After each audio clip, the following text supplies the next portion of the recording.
Students, آج ہمارا 8ویں ہفتے کا لیکچر نمبر 4 ہے۔ دن جمعرات، تاریخ 28/5/2020۔ آج کا ہمارا عنوان اردو گرامر اور ہماری آج کی سرگرمی زومانی الفاظ۔ آج ہم زومانی الفاظ کے متعلق پڑھیں گے۔ ابھی دیکھتے ہیں کہ زومانی الفاظ کیا ہوتے ہیں۔ وہ الفاظ جن کے دو مختلف معنی ہوں انہیں زومانی الفاظ کہا جاتا ہے۔ اردو میں متعدد ایسے زومانی الفاظ استعمال ہوتے ہیں جو ایک معنی میں مذکر ہیں اور دوسرے معنی میں مؤنث ہیں۔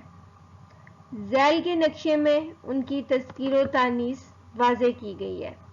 ابھی ہم اس کا مطالعہ کرتے ہیں۔ پہلا لفظ دیکھیں، مغرب۔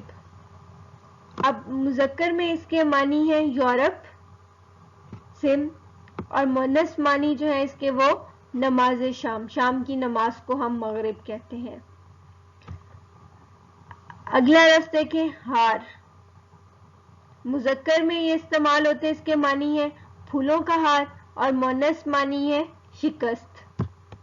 اسی طرح بیت،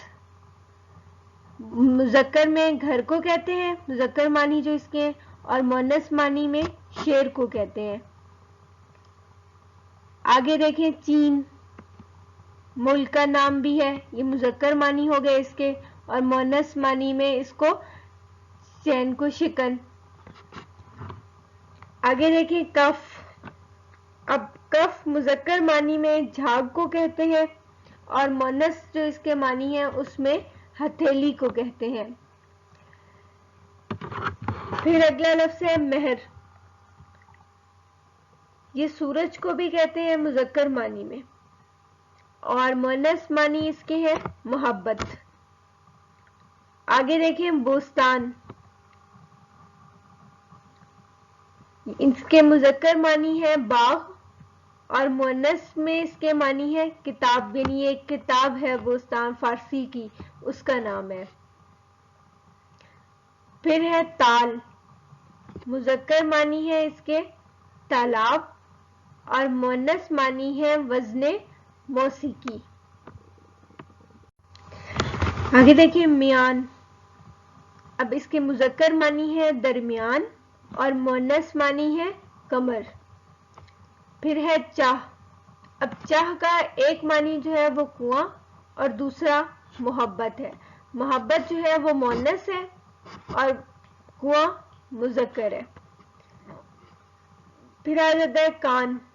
اب یہ جسم کا بھی ایک حصہ ہے جس کو ہم کان کہتے ہیں، اور مؤنث معنی اس میں یہ استعمال ہوتا ہے معدن۔ پھر ہے عرض۔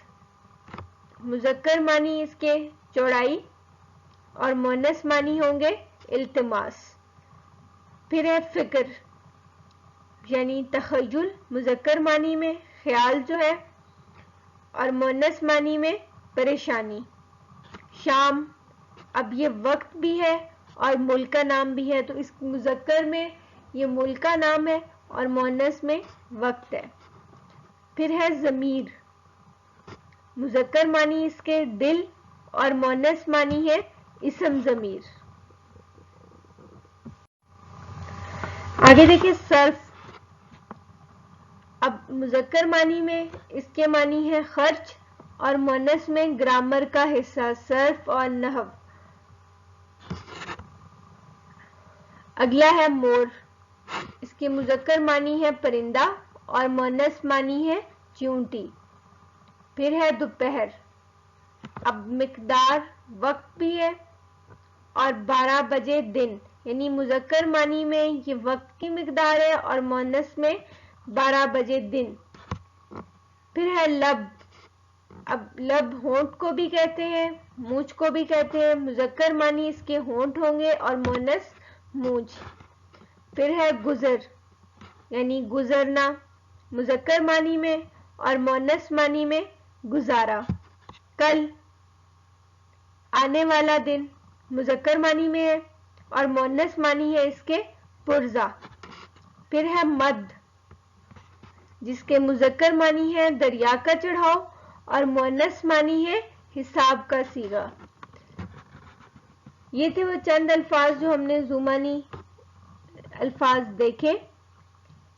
یعنی زو-معنی الفاظ وہ الفاظ ہوتے ہیں جن کے ایک لفظ جس کے دو مختلف معنی ہیں، مذکر میں الگ معنوں میں استعمال ہوتا ہے اور مؤنث میں الگ معنوں میں استعمال ہوتا ہے۔